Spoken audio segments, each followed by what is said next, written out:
Hello, dear students. Today we are going to learn an appreciation of the poem A Teenager's Prayer from my English course book, Standard 10. I hope you all have learned this poem in your classroom. So, before starting, we have to know or we have to familiar very well from all these 5 points of an appreciation.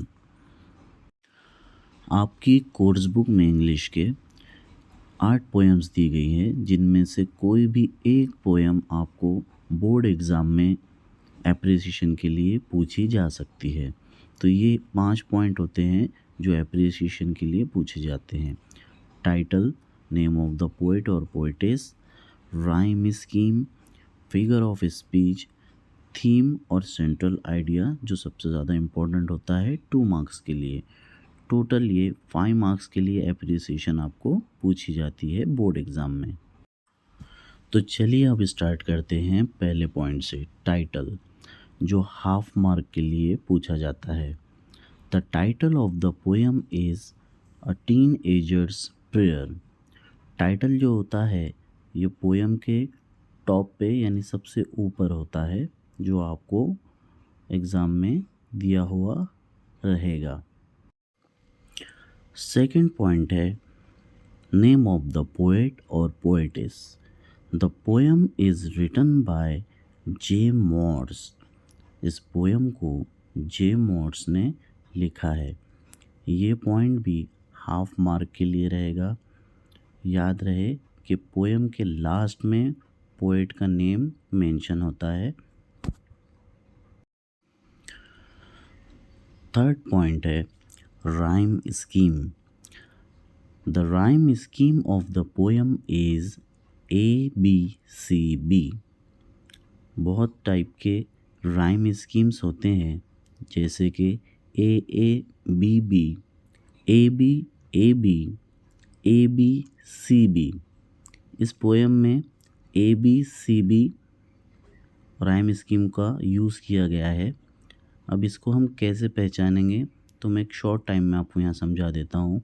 Rhyme scheme पहचानने के लिए हमें rhyming words का जानना ज़रूरी होता है, जो हमें हर पोएम की लाइन के लास्ट में मिलते हैं। जैसे कि इस पोएम की पहली लाइन का लास्ट वर्ड है बिगिनिंग्स। बिगिनिंग्स को हम नाम दे देंगे A। फिर सेकंड लाइन का दूसरा वर्ड है मेक, उसको हम नाम दे देंगे B। क्यों? क्योंकि A लाइन में जो लास्ट वर्ड है बिगिनिंग्स, उसका साउंड B लाइन से मैच नहीं होता है, इसलिए वो डिफरेंट साउंड है, इसलिए हम उसको नाम दे देंगे B। थर्ड लाइन में लास्ट वर्ड है चूज़, इसको हमने नाम दिया है C। क्यों? क्योंकि ये भी A और B से मैच नहीं करता है। अब फर्स्ट स्टांजा की फोर्थ लाइन में the root that I will take, last word है टेक। ये जो है लाइन B से मैच करता है साउंड मेक टेक। पहले में था बिगिनिंग्स, दूसरे में मेक, तीसरे में चूज़, चौथे में टेक। तो मेक टेक ये साउंड मैच होता है। साउंड भी यहाँ पे रिपीट हो रहा है, इसलिए इस लास्ट लाइन को, फोर्थ लाइन को भी हम नंबर दे देंगे B। इस तरह से अभी हमारी राइम स्कीम हो गई ABCB। साउंड भी रिपीट हुआ है, इसलिए उसको B नाम दिया है हमने। तो इसी तरह से हर पोएम के स्टांजास के लास्ट राइमिंग वर्ड्स के बेस पे हम राइम स्कीम को आइडेंटिफाई कर सकते हैं। कुछ पोएम्स में स्टांजा 4 लाइंस का होता है, किसी पोएम में 6 लाइंस का और किसी में 8 लाइंस का। तो ये भी हो सकता है कि हमें लास्ट के राइमिंग वर्ड्स एक जैसे ना मिले सभी में, यानी ABCB जो आपने अभी देखा है, इस तरह की राइम स्कीम ना मिले। चारों भी जो लास्ट के वर्ड है वो डिफरेंट हो सकते हैं। मतलब यहाँ क्या होगा कि कोई भी राइम स्कीम नहीं बन पा रही है तब हम मेंशन करेंगे कि it is a free words poem, जिसमें कोई राइम स्कीम ना हो पोएम में, वो कहलाती है free words poem. So dear students, अब हम चलते हैं हमारे फोर्थ पॉइंट की तरफ, जिसका नाम है फिगर ऑफ स्पीच।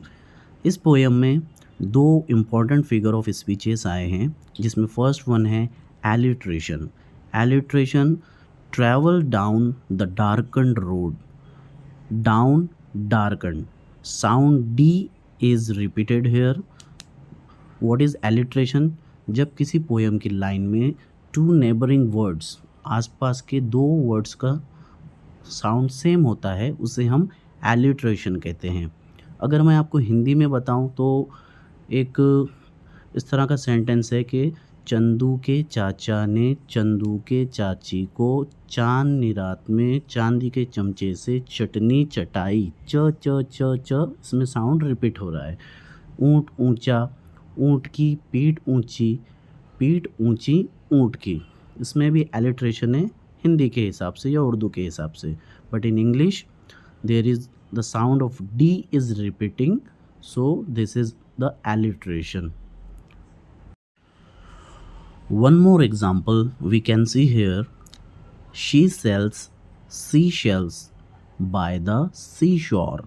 इंग्लिश में ये एक और एलिट्रेशन के लिए बहुत ही फेमस एग्जाम्पल है। साउंड सी, सो एंड श is repeating in this line. So I hope कि आपको एलिट्रेशन बहुत अच्छी तरह से समझ गया होगा। तो चलिए अब हम बढ़ते हैं हमारी नेक्स्ट फिगर ऑफ स्पीच की तरफ, जो है inversion. Inversion, the line from the poem decisions I must make is here. So inversion क्या होता है? Normal word order is inverted. जो हमारा नॉर्मल सेंटेंस का फॉर्मेशन होता है S + V + O, यानी सब्जेक्ट वर्ब और ऑब्जेक्ट, ये उल्टा पुल्टा हो जाता है। इन्वर्टेड मतलब आगे पीछे हो जाता है। तो यहाँ पे डिसीजंस पहले आया है, आई मस्ट मेक डिसीजंस, ऐसा इसका प्रॉपर ऑर्डर होना चाहिए। बट यहाँ पे डिसीजंस ऑब्जेक्ट पहले आ गया, डिसीजंस आई मस्ट मेक। सो जब किसी पोएम की लाइन में इस तरह का इन्वर्टेड ऑर्डर यूज़ करता है पोएट, तो वो फिगर ऑफ स्पीच कहलाती है इन्वर्जन। तो आई होप कि आपको दोनों फिगर ऑफ स्पीचेस अच्छी तरह से समझ में आ गई होगी। नाउ लास्ट पॉइंट, थीम और central idea, which is for 2 marks in examination. Poem का मरकज़ी ख्याल। It is a prayer in the form of poem by a teenager. ये एक प्रार्थना है, दुआ है। शी और he wants to spend a pure life with God. वो जो टीनेजर है, लड़कपन वाले बच्चे हैं, वो क्या चाहते हैं कि एक प्योर खालिस पाक ज़िंदगी खुदा के साथ बिताना। ही और she request to the God to be with him in every situation. वो हर सिचुएशन में, चाहे मुश्किल हो या खुशी का पल हो या गम का पल हो, वो अपने साथ खुदा को हमेशा चाहते हैं। ही और she wants to be able to differentiate what is right और वॉट इज़ रॉन्ग। वो चाहते हैं कि वो अच्छे और बुरे में फ़र्क कर सके, ताकि उन्हें द रोड ऑफ डिस्ट्रेस और the road of success they can compare easily. So ये थी हमारी इस पोएम की थीम और central idea. Best of luck to all of you dear students.